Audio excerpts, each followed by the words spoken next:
ನಮಸ್ಕಾರ. Vishwavani TV special ಅರ್ಪಿಸುವ ಜ್ಯೋತಿಷ್ಯ ಕಾರ್ಯಕ್ರಮಕ್ಕೆ ತಮ್ಮೆಲ್ಲರಿಗೂ ಆತ್ಮೀಯವಾದ ಸ್ವಾಗತ. ನಾನು ಸ್ವಾತಿ ಕೃಷ್ಣ. 2026ರಲ್ಲಿ ಶನಿಯು ತನ್ನ ರಾಶಿನ ಬದಲಿಸದೆ ಹೋದ್ರೂ ಸೂರ್ಯ, ಮಂಗಳ, ಬುಧ ಮತ್ತು ಗುರು ಗ್ರಹವು ಸ್ಥಾನಪಲ್ಲಟವಾಗುತ್ತೆ. ಇದು ದ್ವಾದಶ ರಾಶಿಗಳ ಮೇಲೆ ಯಾವ ರೀತಿಯ ಪರಿಣಾಮವನ್ನು ಬೀರುತ್ತೆ, ಹಣ, ವೃತ್ತಿ, ವೈವಾಹಿಕ ಸಂಬಂಧಗಳು, ಆರೋಗ್ಯ ಕ್ಷೇತ್ರಗಳಲ್ಲಿ ಯಾವ ರೀತಿಯ ಬದಲಾವಣೆ ಉಂಟು ಮಾಡುತ್ತೆ ಅನ್ನೋದನ್ನ ಇವತ್ತಿನ ಜ್ಯೋತಿಷ್ಯ ಕಾರ್ಯಕ್ರಮದಲ್ಲಿ ನಾವು ತಿಳಿದುಕೊಳ್ತಾ ಇದ್ದೇವೆ. ಇದರ ಬಗ್ಗೆ ಮಾಹಿತಿಯನ್ನು ನೀಡಲಿಕ್ಕೆ ಇವತ್ತು ನಮ್ಮ ಜೊತೆ ಭಾರತೀಯ ಜ್ಯೋತಿಷ್ಯ ವಿಜ್ಞಾನ ಸಂಶೋಧಕರಾಗಿರುವಂತಹ ಮಹಾಬಲಮೂರ್ತಿ ಕೂಡ್ಲಕೆರೆ ಅವರಿದ್ದಾರೆ. ಬನ್ನಿ, ಅವರಿಗೆ ಕಾರ್ಯಕ್ರಮಕ್ಕೆ ಸ್ವಾಗತಿಸ್ತಾ ನಮ್ಮ ಕಾರ್ಯಕ್ರಮನ ಶುರು ಮಾಡೋಣ. ಕರ್ಕಾಟಕ ರಾಶಿ 2026ರಲ್ಲಿ ಕರ್ಕಾಟಕ ರಾಶಿಯವರಿಗೆ ಏನಾದರೂ ಶನಿಯ ಉಪಟಳವಿರುತ್ತಾ, ಅಥವಾ ನಾನು ಮೊದಲೇ ಹೇಳಿದಾಗೆ ಸೂರ್ಯ, ಮಂಗಳ, ಬುಧ ಮತ್ತು ಗುರುಗ್ರಹಗಳ ರಾಶಿಯ ಪಲ್ಲಟವಾಗಿದೆ. ಸೊ ಇದು ಯಾವ ರೀತಿ ಪರಿಣಾಮ ಬೀರುತ್ತೆ ಅಂತ ಹೇಳಿ ಇವರಿಗೆ.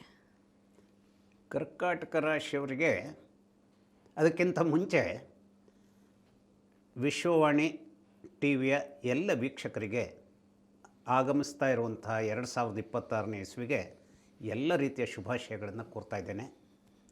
ಹಾಗೆಯೇ ಕರ್ಕಾಟಕ ರಾಶಿಯವರು ಈ ವರ್ಷ ಎಚ್ಚರಿಕೆಯಲ್ಲಿ ಇಡಬೇಕಾದಂಥದ್ದು, ಎಚ್ಚರಿಕೆಯನ್ನು ಹೊಂದಬೇಕಾದಂಥದ್ದು ಯಾವ ವಿಚಾರದಲ್ಲಿ ಅಂದರೆ, ವಿಶೇಷವಾಗಿ ಹಣಕಾಸಿನ ವಿಚಾರದಲ್ಲಿ ಹೆಚ್ಚಿನ ಎಚ್ಚರಿಕೆ ಇಡಬೇಕು. ಇನ್ನು ನೀವು ಕೇಳಿದಂಥ ಒಂದು ಪಾಯಿಂಟು ಕೂಡ ಅದು ಶನೈಶ್ಚರನ ವಿಚಾರದಲ್ಲಿ ಬಂದಾಗ, ಶನೈಶ್ಚರ ನೇರವಾಗಿ ಕೊಡಬಹುದಾದಂಥ ತೊಂದರೆ ಇವರಿಗಿಲ್ಲ. ಆದರೆ ಈಗ ಶನೈಶ್ಚರ ಎಲ್ಲಿ ಕೂತಿದ್ದಾನೆ ಅಂದರೆ, ಇವರ ಜಾತಕದಲ್ಲಿ ಅವನು ಭಾಗ್ಯದಲ್ಲಿ ಕೂತಿದ್ದಾನೆ ಅವನು. ಹಾಗಾಗಿ ಶನೈಶ್ಚರ ಕರ್ಕಾಟಕ ರಾಶಿಯವರ ಮಟ್ಟಿಗೆ ಭಾಗ್ಯದಲ್ಲಿ ಕೂತ್ಕೊಳ್ಳುವಂಥದ್ದು ಅಷ್ಟು ಆರೋಗ್ಯಕರವಾದಂಥ ವಿಚಾರ ಅಲ್ಲ. ಹಾಗಾಗಿ ಈ ಶನೈಶ್ಚರನ ತೊಂದರೆಗಳು ಏನಿದೆ, ನೇರವಾಗಿ ಶನಿಕಾಟದ ದಿನಗಳಲ್ಲಿ ಆ ತೊಂದರೆಯನ್ನು ಮಾಡೋದರಲ್ಲಿ ಚಂದ್ರನೂ ಕೂಡ ಪಾಲ್ದಾರನೇ. ಅಂದರೆ ಈ ಕರ್ಕಾಟಕ ರಾಶಿಯವರ ಮನೆಯ ಯಜಮಾನನೂ ಕೂಡ ಪಾಲ್ದಾರನೇ. ಅದರೊಳಗೆ ನಾವು ಹೇಳೋದು ಶನೈಶ್ಚರ ಅಂತ, ಎಲ್ಲ ಅನಿಷ್ಟಕ್ಕೂ ಶನೈಶ್ಚರನೇ ಕಾರಣ ಅಂತ. ಶನೈಶ್ಚರನಷ್ಟೇ ತೊಂದರೆಯನ್ನು ಉಳಿದ ಗ್ರಹಗಳು ತರಬಹುದು. ಆದರೆ ಶನೈಶ್ಚರ ಆ 7.5 ವರ್ಷಗಳ ಕಾಲ ಒಂದು ದೀರ್ಘತಮವಾದಂಥ ಒಂದು ಏನನ್ನು ಸತ್ವ ಪರೀಕ್ಷೆಯನ್ನು ಮಾಡ್ತಾ ಇರ್ತಾನೆ. ಅದನ್ನು ನಾವು ನಂಬಿದರೆ, ಅಂದರೆ ಶನೈಶ್ಚರನ ಬಗೆಗಾಗಿ ನಮ್ಮ ಒಂದು ಈ ಭಾರತೀಯ ಜ್ಯೋತಿಷ್ಯ ಏನು ಹೇಳುತ್ತೆ ಅಂದರೆ, ನಮ್ಮ ಕರ್ಮಫಲವನ್ನು ತೋಡಿತಾನೆ. ಆ ಕರ್ಮಫಲವನ್ನು ತೋಡಿವಾಗ ಗಾಯ ಆಗಬಹುದು, ಆದರೆ ಆ ಗಾಯಕ್ಕೆ ಬೇಕಾದಂಥ ಚಿಕಿತ್ಸೆಯನ್ನು ಅವನು ಕೊಡ್ತಾನೆ ಅದನ್ನು ತೊಳೆಯುವಾಗಲೇ. ಆದರೆ ಅದನ್ನು ಅರಿತುಕೊಳ್ಳುವಂಥ ಒಂದು ಮನಸ್ಥಿತಿ ನಮಗೆ ಬೇಕು. ಆದರೆ ಇವರಿಗೆ ಶನಿಕಾಟದ ದಿನಗಳಲ್ಲ ಇವು. ಶನಿಕಾಟದ ದಿನಗಳು 2026ರಲ್ಲಿ ಇವರಿಗೆ ಬರೋದಿಲ್ಲ. ಆದರೆ ಭಾಗ್ಯದಲ್ಲಿ ಅವನು ಕೂತಂಥ ಕಾರಣಕ್ಕಾಗಿ ಕೆಲಸದ ವಿಚಾರದಲ್ಲಿ ನಮಗೆ ಬೇಕಾದಂಥ ಒಂದು, ನಾನು ಏನನ್ನೋ ನಿರೀಕ್ಷೆ ಮಾಡ್ತಿರ್ತೇನೆ, ಈ ರೀತಿಯ ಕೆಲಸ ಬೇಕು ಅಂತ. ಕೆಲಸ ಸಿಗತ್ತೆ, ಆದರೆ ನನಗೆ ನನ್ನ ಮನಸ್ಸಿಗೆ ಪೂರ್ತಿಯಾಗಿ ಒಪ್ಪಿಗೆ ಆಗುವಂಥ ಕೆಲಸ ಸಿಗತ್ತೆ ಅಂತ ಹೇಳಲಿಕ್ಕಾಗೋದಿಲ್ಲ. ಯಾಕೆ ಅಂತಂದರೆ, ಈ ರಾಶಿಯಲ್ಲಿ ವಿಶೇಷವಾಗಿ ಇರುವಂಥ ಘಟಕಗಳು ಯಾವುದು ಅಂತಂದರೆ, ಪುನರ್ವಸು ನಕ್ಷತ್ರದ ಭಾಗ, ಹಾಗೆಯೇ ಶನೈಶ್ಚರನ ನಕ್ಷತ್ರದ ಭಾಗವಾದಂಥ ಪುಷ್ಯನೂ ಇದೆ. ಹಾಗೆಯೇ ಆಶ್ಲೇಷ ಅಂದರೆ ಬುಧನ ಒಡೆತನದ ಶನಿ ಮತ್ತು ಬುಧ ಇಬ್ಬರೂ ಕೂಡ ಚಂದ್ರನಿಗೆ ವಿರೋಧಿಗಳು. ನೋಡಿ, ನಮ್ಮ ಶಾಸ್ತ್ರದ ಪ್ರಕಾರ ಚಂದ್ರ ಬುಧನ ತಂದೆ, ಆದರೆ ಅದೇನೋ ಅವರಿಬ್ಬರಲ್ಲೂ ಹೊಂದಾಣಿಕೆ ಇಲ್ಲ. ಈಗ ಶನೈಶ್ಚರನ ತಂದೆ ಸೂರ್ಯನೇ ಆದರೂ ಕೂಡ ಅವರಿಬ್ಬರಲ್ಲೂ ಹೊಂದಾಣಿಕೆ ಇಲ್ಲ. ಹಾಗೆ ಆದರೆ ಇವರ ಒಂದು ರಾಶಿಯಲ್ಲಿ ಪುನರ್ವಸು ನಕ್ಷತ್ರದ ಭಾಗವೂ ಇರೋದರಿಂದಾಗಿ ವಿಶೇಷವಾಗಿ ಗುರುವಿನ ಮೂಲಕ ಇವರಿಗೆ ಬಹಳ ಅದ್ಭುತವಾದಂಥ ಶಕ್ತಿ ಸಿಗುತ್ತೆ. ಹಾಗಾದರೆ ಗುರುಬಲ ಇದೆಯಾ ಇವರಿಗೆ ಕೇಳಿದರೆ, ಗುರುಬಲ ಈಗಲೂ ಇಲ್ಲ. ಬರುವ ಜೂನ್ 2ರ ನಂತರ ಅವನು ಇವರ ರಾಶಿಗೆ ಬರ್ತಾನೆ, ಕರ್ಕಾಟಕ ರಾಶಿಗೆ, ಆಗಲೂ ಕೂಡ ಇವರಿಗಿಲ್ಲ. ಅಂದರೆ ಗುರುಬಲ ಹೋಗೋದೂ ಇಲ್ಲ, ಬರೋದೂ ಇಲ್ಲ.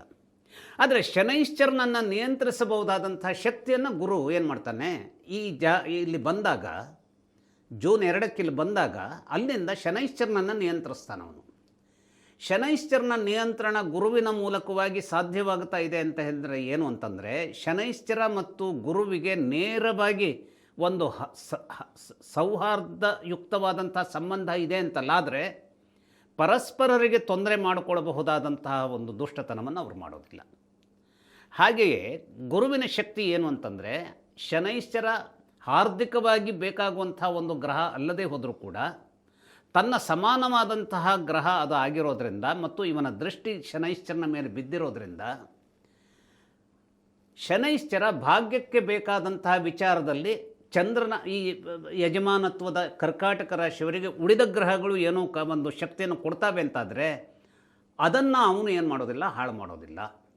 ಕೆಲವು ಸಲ ಶನೈಶ್ಚರ ಏನು ಮಾಡ್ತಾನೆ ಅಂತಂದರೆ, ಕೆಲವರು ಕೊಟ್ಟರೂ ಕೂಡ, ಒಳ್ಳೆಯದನ್ನು ಕೊಟ್ಟರೂ ಕೂಡ ಶನೈಶ್ಚರ ಹಾಳು ಮಾಡಿಬಿಡ್ಬಹುದಾದಂಥದ್ದಕ್ಕೆ ಹೆಚ್ಚಿನ ಸಾಧ್ಯತೆ ಇರುತ್ತೆ. ಅಂಥದ್ದೊಂದು ಶನೈಶ್ಚರನ ದುಷ್ಟತನ ಅಲ್ಲಿ ಬರುತ್ತೆ. ದುಷ್ಟತನ ಅಂದರೆ ಅದು ನಮಗೆ ದುಷ್ಟತನ, ಆದರೆ ಅದು ಕರ್ಮದ ಫಲ. ಅದು ಬೇರೆದೇ ಇಟ್ಕೊಳ್ಳೋಣ. ಯಾಕೆ ಅಂತಂದ್ರೆ ಅವನು ಧೈರ್ಯವನ್ನೇ ಹಾಳು ಮಾಡಿಬಿಡ್ತಾನೆ. ಹಾಗೆ ಅವನು ವಿಚಿತ್ರವಾದಂಥ ರೀತಿಯಲ್ಲಿ ಸಾಂಸಾರಿಕ ಒಂದು ಅನ್ಯೋನ್ಯತೆಯನ್ನು ಹಾಳು ಮಾಡುವಂಥ ಶಕ್ತಿಯನ್ನು ಹೊಂದಿರ್ತಾನೆ. ಹಾಗೆಯೇ ಕೆಲಸದ ಸ್ಥಳದಲ್ಲಿ ವಿಪರೀತವಾದಂತಹ ಅಂದರೆ ಅಸ್ಥಿರತೆಯನ್ನು ತಂದುಬಿಡ್ಬೋದು. ಆದರೆ ಈ ಎಲ್ಲ ತೊಂದರೆಗಳು ಶನೈಶ್ಚರನಿಂದ ಕರ್ಕಾಟಕ ರಾಶಿಯವರಿಗೆ ಆಗೋದಕ್ಕೆ ಈ ವರ್ಷ ಸಾಧ್ಯವೇ ಇಲ್ಲ. ಅದಕ್ಕಾಗಿ ನೀವು ಕೇಳಿದಂಥ ಇದೇನು, ಶನಿ ಕಾಟ ಖಂಡಿತ ಇಲ್ಲ. ಶನಿ ಕಾಟ ಅಂದರೆ ನೇರವಾಗಿ ಶನೈಶ್ಚರನ ಕಾಟ, ಪಂಚಮ ಶನಿಯೋ ಅಷ್ಟಮ ಶನಿಯೋ ಅಥವಾ 7.5 ಇದಿಲ್ಲ. ಶನೈಶ್ಚರನಿಂದ ಕೆಲವು ನೆರವುಗಳು ಸಿಗಬೇಕೇ ಹೊರತು ಕೆಟ್ಟದ್ದಂತೂ ಖಂಡಿತ ಆಗೋದಿಲ್ಲ. ಆದರೆ ಗುರು ಇವರ ರಾಶಿಯನ್ನು ಪ್ರವೇಶಿಸೋದ್ರಿಂದ ಗುರು ಬಲ ಇರದೇ ಹೋದರೂ ಕೂಡ ಗುರು ಏನು ಮಾಡ್ತಾನೆ, ಗುರು ಎಲ್ಲೆಲ್ಲಿ ನೋಡ್ತಾನೆ ಅಂತ ಹೇಳುವಂಥದ್ದನ್ನು ದೃಢೀಕರಿಸ್ಕೊಂಡಾಗ ವೃಶ್ಚಿಕ ರಾಶಿಯನ್ನು ನೋಡುವಂಥ ಒಂದು ಸಂದರ್ಭ ಬರೋದರಿಂದ ವೃಶ್ಚಿಕ ರಾಶಿಯ ಫಲ ಇವರಿಗೆ ಹಾಗಾದರೆ ಮಕ್ಕಳ ಬಗೆಗಾಗಿನ ಒಳಿತುಗಳನ್ನು ಏನು ಕರ್ಕಾಟಕ ರಾಶಿಯವರು ಅಗಾಧವಾಗಿ ಈ ವರ್ಷ ನಿರೀಕ್ಷೆ ಮಾಡಬಹುದು. ಹಾಗೆಯೇ ಮಕ್ಕಳ ಮೂಲಕವಾದಂತಹ, ಅಂದರೆ ಮಕ್ಕಳು ಸುರಕ್ಷಿತವಾಗಿದ್ದಾರೆ ಜೀವನದಲ್ಲಿ ಅನ್ನುವಂಥದ್ದಿದ್ದರೆ ನಾನು ಕಷ್ಟಪಟ್ಟಿರಬಹುದು, ಆದರೆ ನನ್ನ ಮಕ್ಕಳು ಸುರಕ್ಷಿತವಾಗಿದ್ದಾರೆ ಅಂತಂದರೆ ನನಗೆ 2 ತುತ್ತಿನ ಊಟ ಕಡಿಮೆ ಆಗ್ತಾ ಇದೆ ಅಂತ ಹೇಳಾದರೂ ನನ್ನ ಒಂದು ಮಾನಸಿಕವಾದ ವಿಚಾರ ಏನಿರುತ್ತೆ ಅದು ಸಂತೋಷದಲ್ಲಿರುತ್ತೆ. ಯಾಕೆಂದರೆ ನನ್ನ ಮಕ್ಕಳು ಸರಿಯಾದ ದಾರಿಯಲ್ಲಿದ್ದಾರೆ, ಸರಿಯಾದ ರೀತಿಯಲ್ಲಿ. ಹಾಗಾಗಿ ಗುರುವಿನ ಮೂಲಕವಾಗಿ ಸಾಂಸಾರಿಕವಾದಂತಹ ಒಂದು ಅದ್ಭುತವಾದಂತಹ ಚೈತನ್ಯ ಕರ್ಕಾಟಕ ರಾಶಿಯವರಿಗೆ ಸಿಗೋದಕ್ಕೆ ಅನುಕೂಲವಾದಂತಹ ಅನೇಕ ವಿಚಾರಗಳು ಗಟ್ಟಿಯಾಗಿ ಇಲ್ಲಿದೆ. ಹಾಗೆ ಅಷ್ಟೇ ಅಲ್ಲ, ದಾಂಪತ್ಯದಲ್ಲಿ ಅನ್ಯೋನ್ಯತೆಯನ್ನು ಪ್ರದರ್ಶಿಸುವಂತಹ ಸಿದ್ಧಿಯನ್ನು ಕೂಡ ಗುರು ಇವರಿಗೆ ಒದಗಿಸ್ಕೊಡ್ತಾನೆ. ಗುರುಬಲ ಇಲ್ಲ ಆದರೂ ಒದಗಿಸ್ಕೊಡ್ತಾನೆ. ಹಾಗೆಯೇ ಭಾಗ್ಯಕ್ಕೆ ಬೇಕಾದಂತಹ ಕಡೆ ನಾವು ಇವತ್ತೇನು ಹೇಳ್ತೇವೆ, ಸ್ವಲ್ಪ ಈ ಮನುಷ್ಯ ಸ್ವಲ್ಪ ಎಡವಟ್ಟು ಅಂತ ಹೇಳ್ತೇವಲ್ಲ, ಆ ಎಡವಟ್ಟುತನವನ್ನು ತೋರಿಸ್ಬೇಕು ಅನ್ನುವಂಥದ್ದು ಶನೈಶ್ಚರನಿಗಿದ್ದರೂ ಕೂಡ ಶನೈಶ್ಚರನ ಎಡವಟ್ಟುತನವನ್ನು ಗುರು ನಿಯಂತ್ರಣ ಮಾಡ್ತಾನೆ. ವಿಶೇಷವಾಗಿ ಇವರು ಸಾಗರೋತ್ಪನ್ನ ಎಂದರೆ ನಾವು ಇವತ್ತೇನು ಈ ಮತ್ಸ್ಯೋದ್ಯಮ ಅಥವಾ ನೀರಿನ ಮೂಲಕವಾದಂಥ ಐಸ್ ಕ್ಯಾಂಡಿ ಅಥವಾ ಐಸ್ ಕ್ರೀಮ್ ಇಂತಹ ಇದು, ಅಥವಾ ಈ ಹಾಲಿಗೆ ಸಂಬಂಧಿಸಿದ, ಯಾಕೆಂದರೆ ಈ ನಕ್ಷತ್ರ ಈ ಒಂದು ರಾಶಿಯ ಯಜಮಾನ ಯಾರು, ಚಂದ್ರ. ರೋಹಿಣೀಶ ಸುಧಾಮೂರ್ತಿ ಸುಧಾಗಾತ್ರ ಸುಧಾಶನ. ಅಂದರೆ ಇಲ್ಲಿ ರೋಹಿಣೀಶನಾದಂತಹ ಜೇನಿಗೆ ಬಹಳಷ್ಟು ರೀತಿಯ ತನ್ನದಾದಂಥ ಒಂದು ಶಕ್ತಿಯನ್ನು ತುಂಬಬಹುದಾದಂಥ ಜೇನು ಅಂದರೆ ಏನು, ಇಲ್ಲಿ ಜೇನುತುಪ್ಪ ಅಂತಲೇ ಅಲ್ಲ, ಬದುಕಿಗೆ ಬೇಕಾದಂತಹ ಮಧುರತೆ. ಹಾಗಾಗಿ ಗುರುವೇ ಇಲ್ಲಿ ಬಂದಿರೋದರಿಂದ ಗುರುಬಲ ಇಲ್ಲ ಅನ್ನೋದ್ರ ಬಗ್ಗೆ ಇವರು ಒದ್ದಾಡಬೇಕಾದಂಥ ಅವಶ್ಯಕತೆ ಇಲ್ಲ. ಒಂದೇ ಒಂದು ಒದ್ದಾಟ ಎಲ್ಲಿ ಆಗಬಹುದು ಇವರಿಗೆ ಅಂತಂದರೆ, ಆ ಒಂದು ಚಂದ್ರನ ಕ್ಷೀಣತ್ವ ಅಂತಂದರೆ ಹೇಗೆ ಬರುತ್ತೆ, ಈಗ ಅಮಾವಾಸ್ಯೆ ದಿನ ಹುಟ್ಟಿರ್ತಾರೆ. ಅಮಾವಾಸ್ಯೆ ದಿನ ಹುಟ್ಟಿದ ತಕ್ಷಣ ಎಲ್ಲರೂ ತೊಂದರೆ ಆಗುತ್ತೆ, ಹಾಗಲ್ಲ. ಅಲ್ಲಿ ಬೇರೆ, ಅಂದರೆ ಈಗ ನಾವು ಬೀಳೋದು ಗ್ಯಾರಂಟಿ.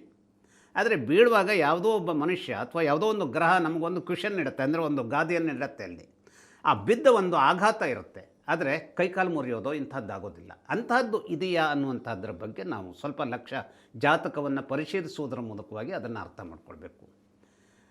ಹಾಗಾಗಿ ವಿಶೇಷವಾದಂತಹ ತೊಂದರೆಗಳು ಕರ್ಕಾಟಕ ರಾಶಿಯವರಿಗೆ 2026ರಲ್ಲಿ ಇರುತ್ತೆ ಅಂತ ಹೇಳಲಿಕ್ಕೆ ಬರಲ್ಲ.